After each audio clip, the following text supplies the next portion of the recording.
D'être avec nous sur ITV. Bonsoir à toutes et à tous. Bienvenue dans le 1945 à la une de l'actualité. Après un renvoi la semaine dernière, le procès opposant Adji Sarr à Ousmane Sonko a été ouvert ce matin à la chambre criminelle de Dakar. Procès en audience spéciale pour viol présumé et menace de mort. La plaignante a trait à la barre. Le leader du PASTEF, Ousmane Sonko, ne s'est pas présenté au tribunal. Ses avocats ont également quitté la salle d'audience quelques temps après le début de l'audience. Nous serons en direct dans ce journal avec notre envoyé spécial Amadou Bari. L'actualité ce mardi, c'est aussi cette alerte du ministre de l'Eau et de l'Assainissement à quelques semaines du début de l'hivernage. Le Sénégal risque de connaître encore cette année des inondations. De fortes pluies sont attendues et les ouvrages d'assainissement ne peuvent pas les supporter. Serigne Mbaye Thiam annonce également des débordements sur le fleuve Sénégal et Gambie. Des alertes lancées lors du Conseil interministériel sur la prévention et la gestion des inondations. La rubrique Réussir au Sénégal du soir nous mène dans une bergerie moderne située au quartier Komiko où un passionné d'élevage a transformé l'arrière de sa maison. Ce sera avec Aïssatou Kane. Voilà pour les titres, tout de suite le développement.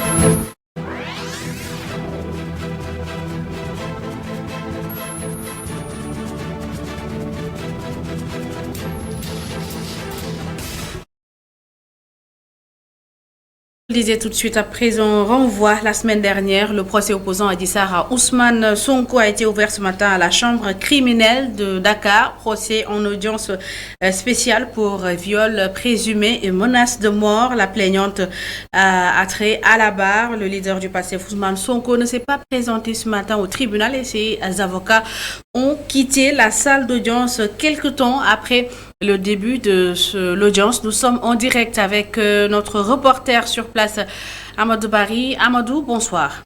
Bonsoir Aïssata, bonsoir à tous. Alors Amadou, est-ce que vous pouvez faire le point pour nous sur ce qui se passe actuellement au tribunal de Dakar?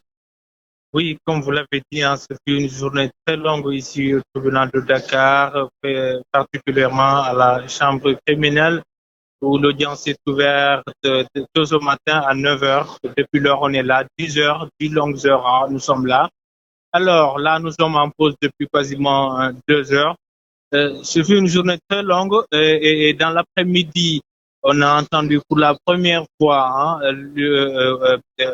Ndeye Khady Ndiaye, qui est la propriétaire du salon de massage où auraient eu lieu les faits présumés de viol. Alors, elle a été la première à prendre la parole. Le juge l'a interrogée, le procureur également, ainsi que les avocats. Alors, ce qu'on peut retenir, Aïssata, c'est que ce fut un interrogatoire durant lequel on lui a demandé c'était quoi le salon de massage, quel service était offert là-bas, quelles différentes prestations et comment le travail s'est passé. Elle a révélé que le salon a été ouvert en 2018.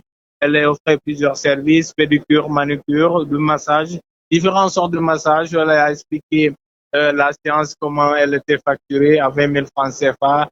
Elle payait ses employés, dont Adji Sarr, 60 000 francs CFA. Alors, elle a indiqué que tout se passait très bien jusqu'à fin 2020, début 2021.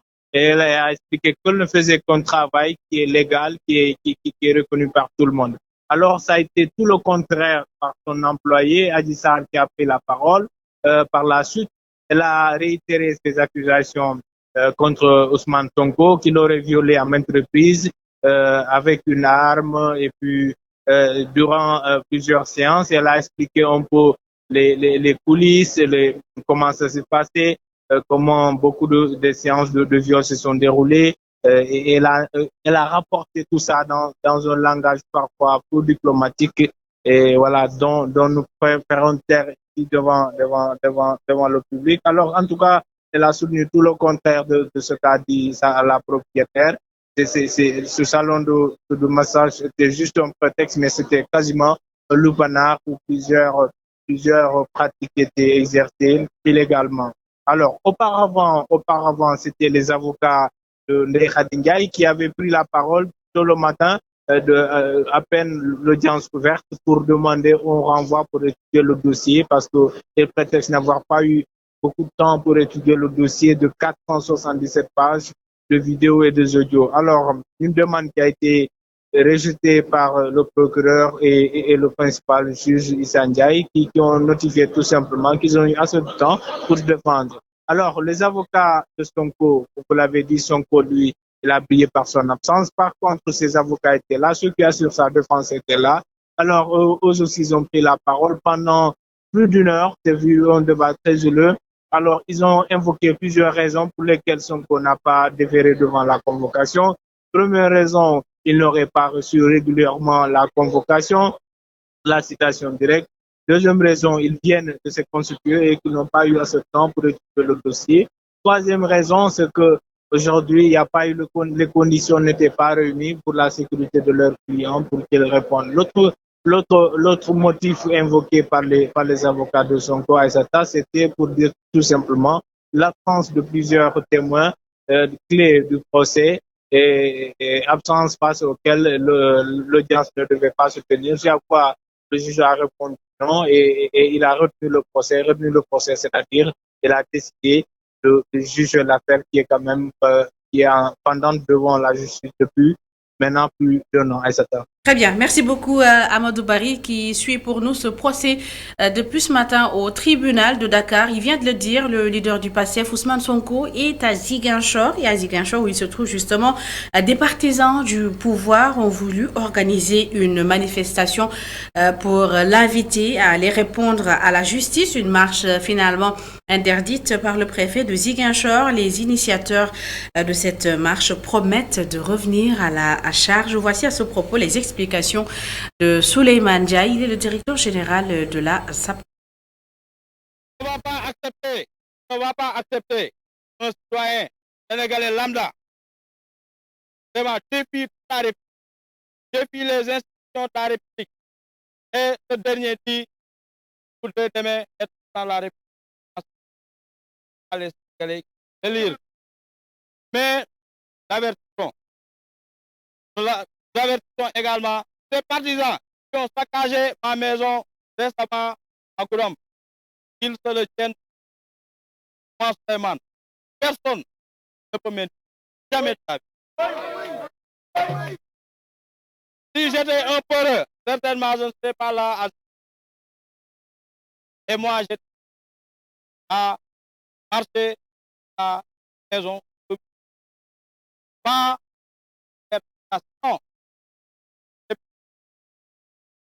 personne et nous allons l'inviter à sortir et aller tranquillement à la nous demandons vraiment gouverneur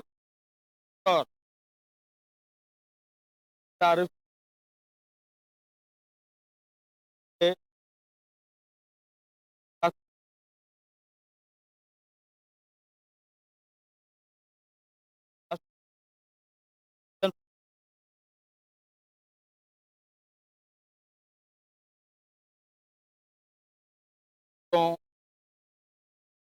demander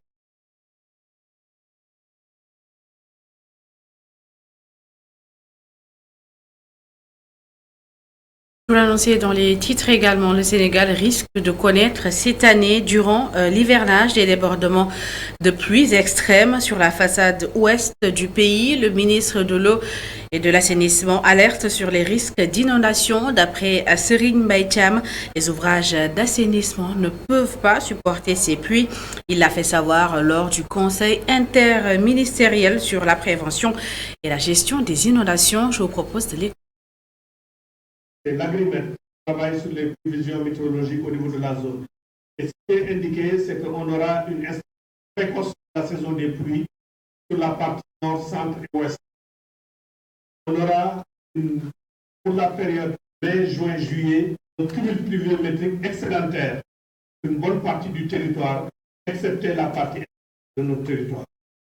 Pour la période juin, juillet, août, là, on aura un cumul pluviométrique normal à excédentaire sur une bonne partie du territoire. Maintenant, ce qui est noté, ce qui est important, c'est que vous pouvez avoir de faibles pluies, par des pluies normales, et il est indiqué qu'on aura des risques d'événements extrêmes, particulièrement sur la façade. Des pluies saison des pluies que les ouvrages d'assainissement ne peuvent pas. En ce qui concerne les cours d'eau, en bleu, nous avons le bassin du fleuve Sénégal, sur la carte du Sénégal. En vert, nous avons le bassin du fleuve Gambie. Il est indiqué qu'au niveau du bassin du fleuve Sénégal, nous aurons des écoulements normaux à supérieurs à la moyenne de la période 91-2020 attendue. Au niveau du bassin du fleuve Gambie, il est prévu qu'on aura des écoulements excédentaires dans le bassin du fleuve Gambie, dans le bassin de la Falémé, qui est un affluent du fleuve. Maintenant, ces prévisions d'écoulement, notamment pour le fleuve Gambie, présagent des risques élevés d'inondation doivent entraîner des pertes de biens dans les localités riveraines. Pour le fleuve Gambie, surtout quand on a des inondations, bananeraient en général faire les établissements humains.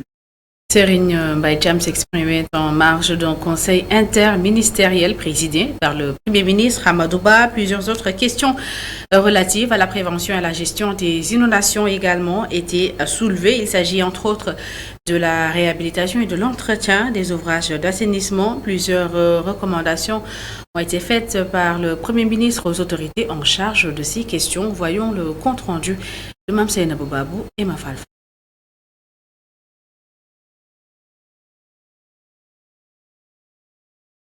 Le pays risque de subir des pluies extrêmes. Le Premier ministre sonne l'alerte. Les autorités misent sur la prévention pour éviter des dégâts. Dans la perspective de consolider les acquis, alors que se profile un hivernage très pluvieux selon les prévisions de l'Agence de l'aviation civile et de la météorologie nationale, avec des pluies susceptibles de provoquer des inondations, il est important à la prévention et de veiller à la bonne exécution, dans les délais requis, des travaux structurants. Le Premier ministre invite le ministère de l'eau et de l'assainissement à identifier les zones inondables afin que des mesures idoines soient prises. Le ministère de l'assainissement qui va finaliser et rendre disponible la cartographie des zones inondables fin juin 2023. La cartographie est disponible, ça a été présenté. Il faut la rendre disponible, la vulgariser. Deuxièmement, toujours le ministère de l'Assainissement qui prendra les mesures nécessaires pour s'assurer de la finalisation et de la bonne conduite des opérations pré-hivernales de curage de curage. Concernant la question budgétaire largement évoquée pour que les entreprises puissent faire tous les travaux nécessaires, le ministère des Finances est interpellé. Le ministre des Finances et le ministre de l'Assainissement diligenteront la mise à disposition de moyens prévus dans le cadre de la matrice d'action prioritaire qui sert également à appuyer les structures comme la BNSP, CNH, DPC, l'ONAS, NASIM. Entre autres, le ministre des Finances renforcera les moyens financiers opérationnels. BNSP, ONAS, DM a amélioré leur niveau d'équipement. Cette rencontre a réuni plusieurs ministères, mais également des gouverneurs de régions qui n'ont pas manqué d'exposer leurs problèmes. Le Premier ministre rassure les acteurs, une évaluation est prévue d'ici 20 jours pour faire le point sur la lutte contre les inondations.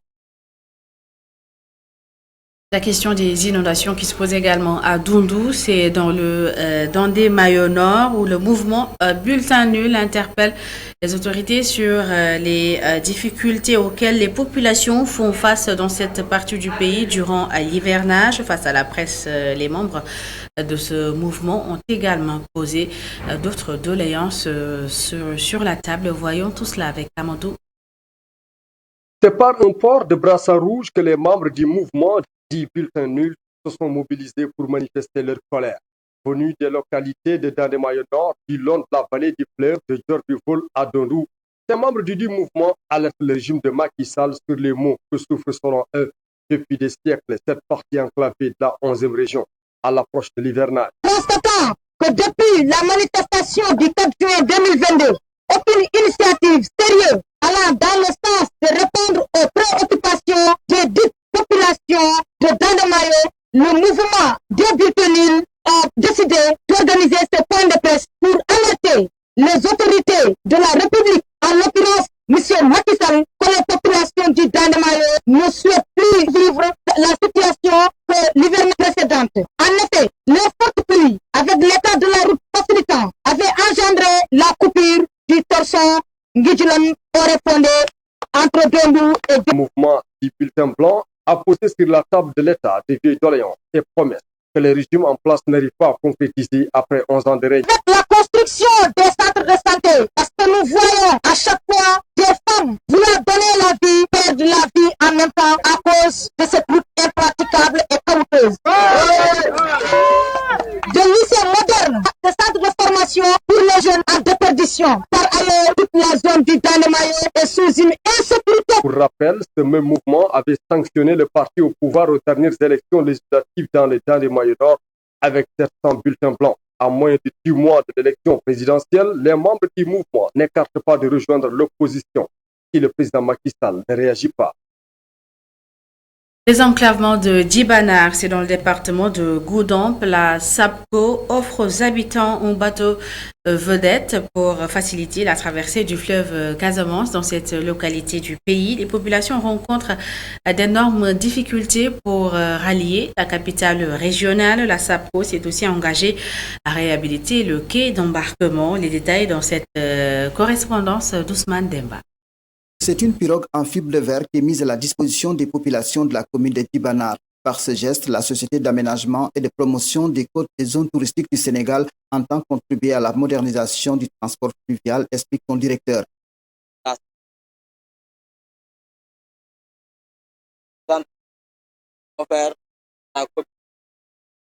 Également, notre pirogue la commune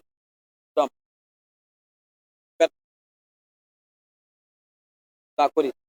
Nous sommes là, inauguré la commune.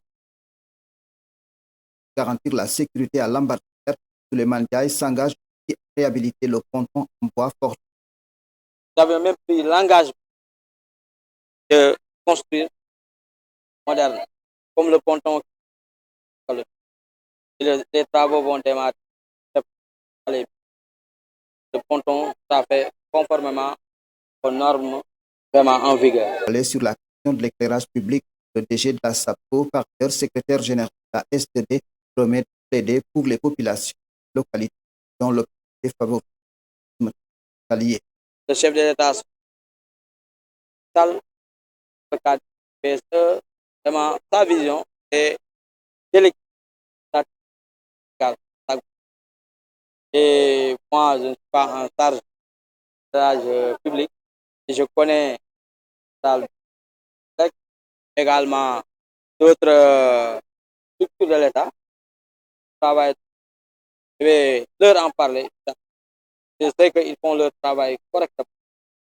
Inch'Allah Rabbi, nous allons faire que l'âge soit à l'image de Ibou Diallo Sadio, maire de la commune, est félicité d'un geste qui va améliorer la traversée du fleuve. Lorsqu'il y a des CRT ou des rencontres de Bali, aujourd'hui c'est devenu notre tête avec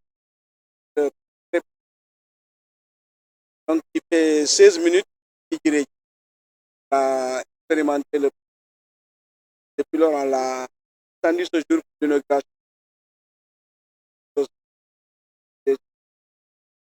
Également motorisé équipé de gilets de sauvetage, d'embarcation qui 25 passagers va assurer la continuité de la navette Djibanar déclarée par le fleuve Casamance. Parlons à présent de sécurité maritime à Thiaroye. Plusieurs capitaines de pirogues ont été formés au code de circulation en mer. Cette formation de 5 jours entre dans le cadre de la professionnalisation de la pêche artisanale. Écoutons à ce propos Massamba Achille Gay, c'est le directeur de l'Agence nationale des affaires maritimes et il est au micro de Papa Kersey. Nos pêcheurs aient les meilleurs comportements dans le cadre de la circulation en mer qui convoque plusieurs nationalités, plusieurs langues codifiées autour de règles. On va apprendre ou rappeler aux acteurs pour que la cohabitation en mer soit plus pacifique, que la sécurité en mer mieux bénéficie des acteurs et tous. Que nous attendons le first oil et le first gaz en décembre, Inch'Allah, et d'autres nouveaux acteurs vont intervenir dans le sillage des pêcheurs artisans. Et nous travaillons à faciliter cette cohabitation en renforçant les capacités tantôt des acteurs de la pêche artisanale. Ce sont de vaillants navigateurs, très éprouvés, très chevronnés. Mais comme on dit, il y a toujours de la place à une nouvelle connaissance. On découvre tout le temps en mer des situations nouvelles. Et nous les préparons à faire face à ces situations.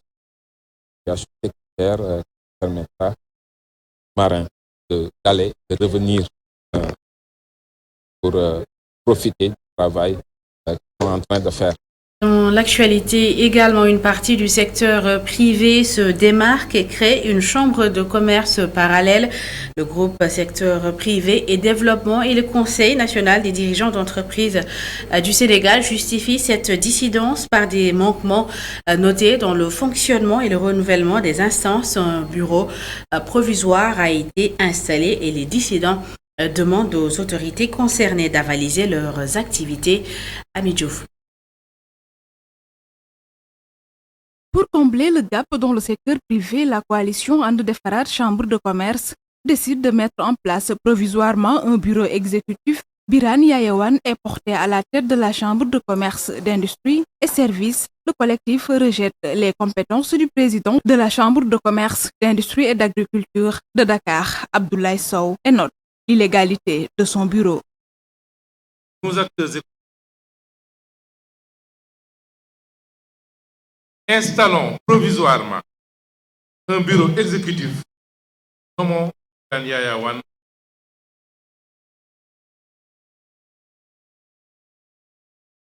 devant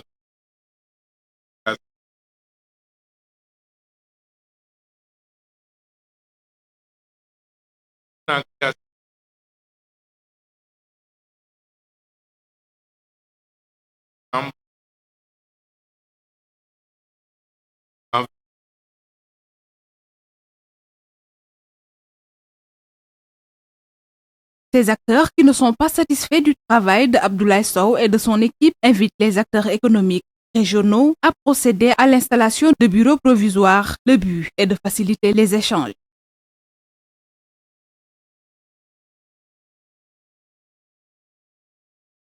À aider le gouvernement dans des programmes déjà. Le président du bureau provisoire, en l'occurrence M. Yayawan, recommande fortement aux acteurs économiques régionaux de procéder à l'installation d'un nouveau bureau provisoire. Il appelle le ministère de l'économie, du plan et de la coopération à une reconnaissance de leurs activités. Dans l'objectif d'accompagner le chef d'État dans sa politique économique de développement actif, demandons à toutes les autorités administratives et étatiques de mettre fin à la collaboration avec l'actuel président, illégalement élu et non représenté. Pour Biran Yayawan et compagnie, l'OFNAC doit mener une enquête approfondie pour situer enfin les responsabilités administratives et juridiques de tous les acteurs. Allons à présent à Mbour où la coordination des inspecteurs de l'éducation et de la formation a célébré 11 inspecteurs partis à la retraite cette année. Ces inspecteurs ne comptent pas se reposer. Ils ont pris l'engagement d'accompagner le ministère de l'Éducation nationale afin de participer à l'amélioration du système éducatif sénégalais. Hommage leur a été rendu par l'IF. Plus de détails avec Muntaga Khan et Mamadou. Les actuels tenants de la coordination nationale des inspecteurs de l'éducation et de la formation ont tenu à rendre un hommage mérité aux fondateurs de l'entité qui sont partis à la retraite. La cérémonie, c'était pour célébrer nos collègues qui étaient membres de la coordination à la retraite. Comme vous le savez, la coordination a été mise en 2017. Entre-temps, le bureau a connu des changements. Nous avons jugé utile de célébrer ceux-là qui avaient œuvré à mettre en place la structure et entre-temps qui partent à la retraite. Ces inspecteurs de l'éducation et de la formation se sont assignés la mission d'appuyer le ministère de l'Éducation nationale tout en mutualisant leurs efforts pour le rayonnement du système éducatif. La coordination est une structure d'accompagnement à tout ce que le ministère de l'Éducation nationale déroule comme activité. Et nous avons la lourde tâche, en tout cas, d'être un interlocuteur entre le ministère de l'Éducation et nos collègues qui parfois sont dans des zones assez reculées avant d'avoir l'information vraiment parfois assez difficile. Nous essayons en tout cas de réunir par moment pour essayer de partager des bonnes pratiques pour une fois mais avec beaucoup de solidarité entre. La coordination des IF réaffirme son engagement à préserver et à défendre son outil de travail qui est le système éducatif. Et avant d'arriver à la retraite, il faut d'abord trouver un emploi et pour les nouveaux diplômés, intégrer le monde du travail n'est pas chose aisée. Au-delà de la formation, il faut passer par d'autres étapes indispensables à la recherche de travail. À l'université Cheikh Anta Diop de Dakar, par exemple, les étudiants rencontrés par nos reporters disent être bien conscients de ce qui les attend. Pierre Chenon. L'université marque le point de départ de la vie professionnelle que s'apprêtent à vivre les jeunes Sénégalais. Mais le tremplin entre le temple du savoir et le monde du travail est parfois difficile à franchir pour bon nombre d'étudiants. Certains redoutent même de ne pas trouver d'emploi correspondant à leur domaine. Moi, ce qui me fait le plus peur, il y a certains de mes grands frères, d'autres ils ont leur master, d'autres sont avec leur femme, mais ils n'arrivent pas à travailler. Et cela, ça me fait peur parce que moi je me dis, je suis à la licence, et ces gens-là sont peut-être en master 2, master 1, ils n'ont pas encore de travail. Moi, ça me fait trop. Car au-delà de la formation, c'est toute une préparation à laquelle les étudiants doivent se soumettre pour ne pas se retrouver sur le carreau. Tout commence par la phase de recherche de l'emploi et ses formalités administratives, pas toujours évidentes pour les jeunes qui n'ont pas d'expérience. On se prépare comme tous les élèves de regarder sur YouTube comment rédiger une lettre de motivation et bien rédiger son CV. Ensuite, après, on va essayer de déposer dans différents entreprises pour avoir un stage là-bas. Une préparation vers l'entrée du monde du travail à diligenter par les centres de formation eux-mêmes. La professionnalisation à l'université est pour certains la clé pour une bonne entrée dans les corporations.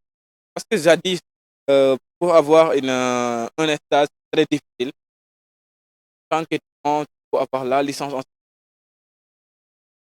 pour avoir un stage en boulot. Je pense que l'État doit penser à reformuler cette réaliser si je peux la force pouvoir mettre les aides dans des conditions d'employabilité.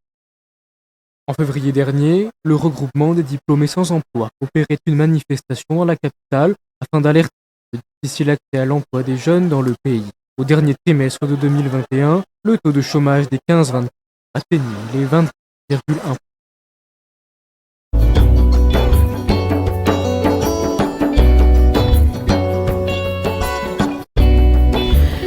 Au cœur du quartier Comico 4, Bachissal a installé sa bergerie. Passionné d'élevage, il a transformé l'arrière de sa maison pour pouvoir y élever ses moutons, une activité qui le passionne, mais qui lui rapporte également de l'argent. Aïssatou Kane et Cheikh Tidiane Diouf sont allés à sa rencontre.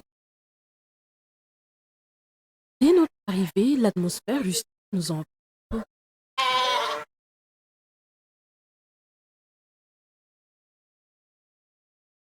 Ce berger passionné a transformé sa maison en un véritable foyer pour ses moutons. De grands espaces clos soigneusement divisés en box équipés de paille fraîche et d'abreuvoirs à les différentes races. C'est dans son village natal que son père l'a initié au métier dès son plus jeune âge.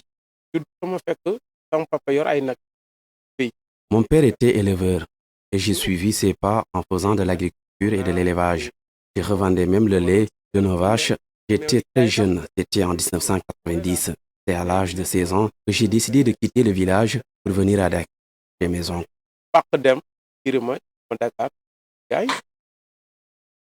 Loin des vastes étendues pastorales, Pat Becker rejoint la capitale et enchaîne une multitude de métiers pour subvenir à ses besoins. En 2003, j'étais marchand ambulant. Grâce à ma tante qui était au marché Ngelaw, je revendais ses marchandises et lui versais l'argent. C'est à la suite que j'ai pris mes bénéfices pour aller au marché Sandaga pour vendre des téléphones. J'ai vendu aussi des maillots, ensuite des appareils électroniques en période de vie.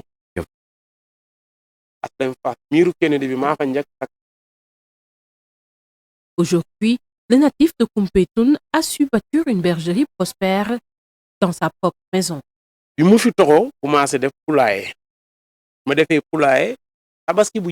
je m'installais ici, j'avais un poulailler. Les fêtes de Tabaski, j'ai emprunté 2 millions pour acheter des moutons dans les villes. Je pouvais revendre de 150 000 à 300 000 francs CFA. Un jour, un ami m'a vendu un ladoum et je me suis lancé. Cette bergerie est pour moi. Mais avec R, je gère la communication. Sa détermination a ainsi fait sa réussite. J'ai 3 enfants grâce à Dieu. Je les ai inscrits une école privée et l'année suivante. Et si le business arrive à sortir, je peux vendre des bébés à 1 million, 2 millions de francs CFA. Commencé 200 000, pas 50 millions. Pourtant, l'éleveur de talent est confronté à des difficultés liées au manque de soutien de l'État et à la pression financière. La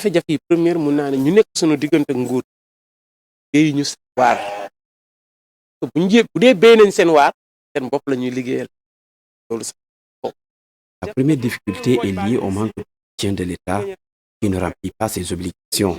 Déjà, les coûts liés à l'achat de la nourriture très cher. Vous avez vu les ligernes, ils sont cultivés ici par des étrangers qui les revendent. Et pourtant, grâce à l'élevage, beaucoup de jeunes ne prennent plus la pirogue. Ils s'en sortent pas mal, que l'État prenne ses responsabilités. L'État du Sénégal, le ministère de l'élevage, élevage du Tabaski. Baïtal BKR est la preuve vivante de la capacité à surmonter les obstacles et à réaliser ses rêves, même dans un environnement urbain.